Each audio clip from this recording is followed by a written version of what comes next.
All right, Gary, and as you guys have mentioned multiple times, a lot of games, tons of options. How do you feel about starting your roster construction with the value play? Yeah, I'd have to say right now, my favorite value play is probably just Tyus Jones if Ja Morant sits. It's kind of funny that DeAnthony Melton continues to be the higher priced of these two guys, despite the fact that every time Ja Morant misses a game, Tyus Jones is the starting point guard.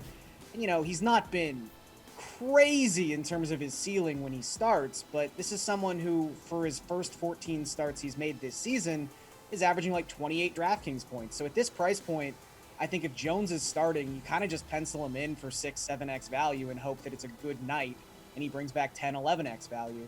I would also say someone who's kind of intriguing just because, as Matt was kind of alluding to, there's going to be a lot of moving pieces. There's going to be a lot of like quote unquote new value that's opened up every single half hour on this slate.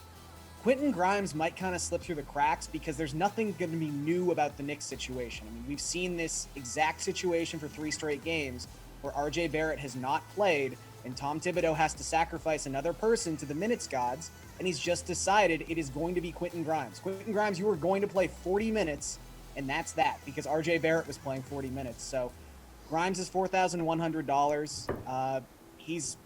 Every time he started this season, he's basically gone off for 35 DraftKings points. So I think Grimes is a really nice play that might slip under the radar just because that situation hasn't changed at all in the last 24 hours. All right, Nick, who's your value play tonight? Yeah, Garion mentioned Tyus Jones, who is still at 3,100 despite a 40-plus DraftKings point game last night. It feels like DraftKings is trying to bait everyone into going with Tyus Jones. Again, I will not be falling for that bait. I think he's going to be really popular. However, if Ja Morant does sit, if that's the case, I would look at John Conchar, who played increased minutes last night, DeAnthony Melton, like Garion mentioned, even Kyle Anderson, who has some experience on the ball. I think those are all attractive pivots because if Morant sits, Jones' ownership is going to be really, really high. I would look at Aaron Wiggins in OKC.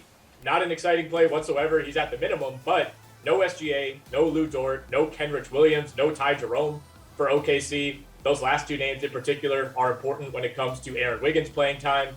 Derek White, I think, could be really valuable tonight. He's at 5,800, so not an extreme value, but Marcus Smart limped off the court last night in that game against Philly. I'd be pretty surprised if they push through and have him play on the second night of a back-to-back going into the All-Star break. So we could be looking at Derek White seeing 30-plus minutes.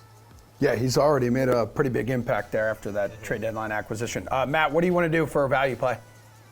Yeah, I think you have to play someone on the Oklahoma City Thunder. There are just too many value plays here that the chances of them all being bad, or at least bad enough where none of them are in the winning lineup. Like if you're in a large field tournament and an Oklahoma City Thunder player is not in the winning lineup, that would be insane to me. There's too many guys missing, and I don't know if it's Aaron Wiggins who's going to be the best one, but let's say Alexei Pokusevski. I'll go with him as the value play for this slate at 4K.